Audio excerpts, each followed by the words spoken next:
अध्याय 2। रोका वाले दिन घर पूरा भरा हुआ था।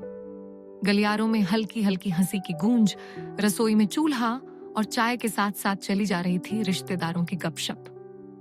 हर कोने में घी, चमेली और चंदन की मीठी सी महक फैली हुई थी।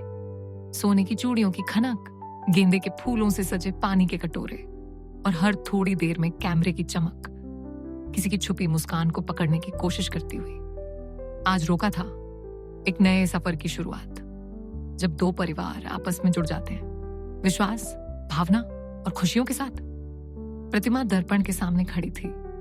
गुलाबी रंग के जॉर्जेट सूट में हल्के मोतियों का कढ़ाईदार काम उसकी खूबसूरती को और निखार रहा था। बाल ढीले बंधे थे, कुछ लटें उसके गालों पर शरारती अंदाज में गिर रही थीं। माँ ने उसके कानों के झुमके ठीक करते हुए धीरे से कहा, तू तो अभी दुल्हन लग रही है। प्रतिमा ने खुद से नजरें मिलाई, लेकिन उसे दुल्हन जैसा एहसास नहीं हो रहा था। उसे लग रहा था जैसे वो किसी नए मोड़ के किनारे खड़ी हो, कुछ अनजान लेकिन बेहद सुंदर। नीचे शिव पहले ही पहुंच चुका था।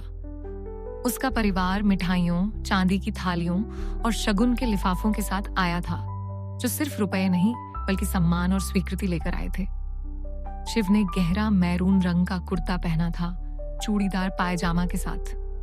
बाल थोड़े बिखरे हुए और कॉलर के नीचे से हल्की सी सोने की चैन झलक रही थी। उसने सभी बड़ों को आदरपूर्वक नमस्ते किया, लेकिन उसकी आंखें किसी और को ढूंढ रही थीं।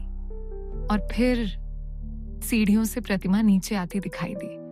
हर कदम पर उसका दुपट्टा धीरे धीरे उसकी कलाई को छूता जा रहा था। शिव की नजर धुंधली हो गई, जैसे आवाजें धीमी हो गई, रोशनी कोमल हो गई। बस वो थी प्रतिमा। और प्रतिमा, उसने भी शिव को देखा, हल्की सी मुस्कान दी और फिर नजरें झुका ली। पर उससे एक नजर में बहुत कुछ छुपा था। रिवाजों के बाद मिठाई खिलाना, तोहफे देना, आशीर्वाद लेना। माता पिता ने दोनों को बागीचे की ओर इशारा करते हुए कहा, थोड़ी बात कर लो, जैसे अब तक उन्होंने बात नहीं की थी। हर नजर, हर मुस्कान में तो कितनी बातें हो चुकी थीं। बागीचे में हल्की फेरी लाइट्स आम के पेड़ों से लिपटी हुई और हवा में मोगरे की भीनी खुशबू। शिव प्रतिमा के साथ चल रहा था, जेब में हाथ डाले हुए, थोड़ा नर्वस लेकिन पूरी तरह वहां मौजूद। उसने धीरे से पूछा, तुम ठीक हो? प्रतिमा ने सिर हिलाया। थोड़ी घबराहट है। शिव भी मुस्कुराया, मुझे भी। वे दोनों एक पेड़ के नीचे रुक गए, जहां फेरी लाइट्स तारों की तरह चमक रही थी। खामोशी थी लेकिन सुकून भरी। फिर शिव ने धीरे से कहा, तुम बहुत खूबसूरत लग रही हो प्रतिमा।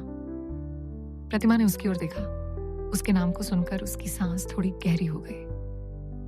धन्यवाद, उसने बस इतना कहा। शिव उसे सिर्फ देख नहीं रहा था, वो उसे महसूस कर रहा था, उसके वस्त्रों से नहीं, उसकी मौजूदगी से। प्रतिमा की उंगलियां अपने दुपट्टे के किनारे से खेलने लगी। तुम घूर रहे हो? उसने धीमे से कहा। शिव मुस्कुराया। मुझे पता है। उसकी बातों में कोई छेड़ नहीं थी, बस एक सच्चाई थी, जैसे वो खुद को रोक नहीं पा रहा था। ऐसा लगता है जैसे मैं तुम्हें पहले से जानता हूं। फिर शिव ने कहा, लेकिन फिर भी मैं सब कुछ और जानना चाहता हूं। प्रतिमा का चेहरा गुलाबी हो गया। वो थोड़ी उसके पास आ गई, आंखें झुकी हुई। शिव ने उसे छुआ नहीं, लेकिन उसकी मौजूदगी ही काफी थी।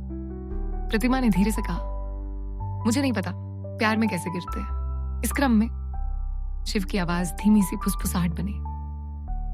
तो फिर मत गिरो, बस चलो साथ में गिरते हैं। और कुछ पल तक वे वहीं खड़े रहे।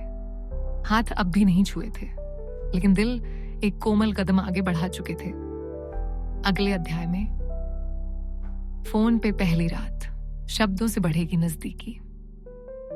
लाइक, शेयर, सब्सक्राइब करें, बेल दबाएं। अगला एपिसोड मिस ना हो। धन्यवाद।